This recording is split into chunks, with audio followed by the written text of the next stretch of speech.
Bonjour tout le monde, j'espère que vous allez bien. Aujourd'hui, une nouvelle vidéo, on va reparler d'une voiture comme vous l'avez vu dans le titre. Je tiens à vous remercier pour les commentaires, les partages pour l'ancienne vidéo. C'était la toute première, donc c'était un petit peu compliqué pour le parler, je me suis beaucoup répété.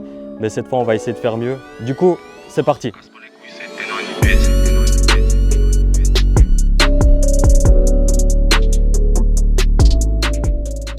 Aujourd'hui, j'ai la chance de vous présenter un monstre. C'est le GLE 63S AMG, année 2016. Alors, je vais vous présenter l'extérieur.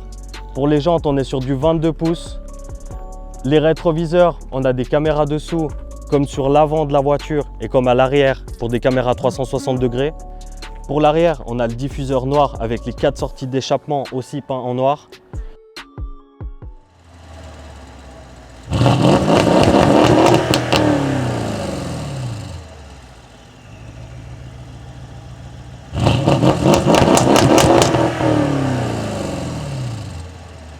On a uniquement le béquet sur le GLE 63S AMG parce que sur le GLE 63 normal, on le retrouve que en option. Cette voiture, elle est montée sur des suspensions pneumatiques. C'est un kit Brabus qui a été rajouté par la suite sur ce modèle-là. Comme vous pouvez le voir, la voiture elle est vraiment full black, c'est-à-dire que tout a été repeint comme la Black Edition. Devant, comme je vous ai expliqué avant, il y a des caméras donc sous les rétros à l'arrière et puis devant, il se trouve sous l'insigne Mercedes. Et puis, on a aussi 2 prises d'air sur le capot. Alors on va passer à la partie du moteur. On est sur un V8 de 5,5 litres biturbo de 585 chevaux.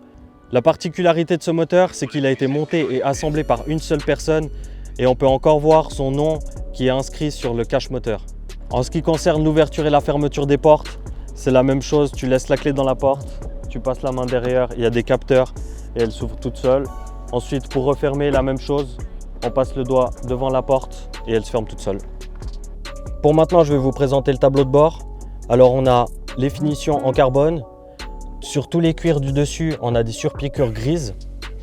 Le volant, on a les palettes au volant à l'arrière. Donc, le côté gauche, c'est pour descendre la vitesse et le côté droit pour monter la vitesse. On a le logo Mercedes au milieu, puis le logo AMG en dessous. Sur le côté gauche, c'est pour tout ce qui est le réglage du tableau de bord en face du volant. Et tout ce qui est côté droite, c'est pour les commandes vocales, monter et descendre le son et les appels. Pour enclencher la marche avant, la marche arrière, le neutre et la position parking, encore une fois, c'est à droite du volant. À gauche du volant, on retrouve les clignotants, le bouton pour actionner le liquide de lave-glace et c'est à peu près tout. En bas, on a le régulateur de vitesse avec les distances de sécurité. C'est le système qui permet à la voiture de freiner toute seule si elle rencontre des piétons ou toutes sortes d'obstacles sur la route. Elle va gérer sa vitesse en fonction de ce qui se passe devant. À gauche, on a la roulette pour les phares, les feux brouillard. En dessous, le frein à main. Ensuite, à gauche, on a encore une fois le rappel en carbone, la poignée pour ouvrir la porte. On a le bouton pour le verrouillage central et déverrouiller les portes. Le bouton pour le réglage des sièges avec 3 modes pour sauvegarder la position pour chaque conducteur qui utilise la voiture. En bas, les boutons pour ouvrir les fenêtres, devant, arrière, pour bloquer les fenêtres arrière et ensuite les 3 boutons pour le réglage des rétros. Tout en bas à côté des haut-parleurs, on retrouve le bouton pour ouvrir le coffre et puis le bouton pour sortir le crochet de remorque. Ici, on a le bouton pour sortir le disque. Pour l'option audio, ça s'appelle Bang Olufsen, c'est une des meilleures sur le marché. À droite, on a les boutons pour composer un numéro de téléphone. En ce qui concerne le bas, tout à gauche, on a le bouton pour le siège chauffant, le bouton pour le siège ventilé. Le 3e bouton, c'est pour le chauffage à distance. On a cette clé-là pour pouvoir l'activer. Les données du véhicule. Au milieu, le bouton warning. À droite, le start and stop. C'est le bouton qui permet qu'une fois appuyé dessus, on le désactive. C'est-à-dire que la voiture, quand elle s'arrête à un feu rouge, à des rails de chemin de fer, elle ne s'arrête pas. Ensuite, c'est pour désactiver les capteurs pour le parking. En bas, standard, les boutons pour régler le chauffage, l'air conditionné, le bouton pour le pare-brise arrière, et puis le réglage pour les sorties d'aération. Alors tout devant, on a l'endroit pour poser les clés. Ici, un petit endroit pour poser toutes sortes de choses aussi. La prise 12 volts. À gauche, on a une option, vraiment, ça c'est quelque chose que j'avais jamais vu auparavant. C'est une option qui permet de chauffer ou de refroidir les boissons qui sont positionnées à cet emplacement-là. Ensuite, derrière, on a l'option qui permet de contrôler l'écran central. À gauche, le bouton pour désactiver l'ESP.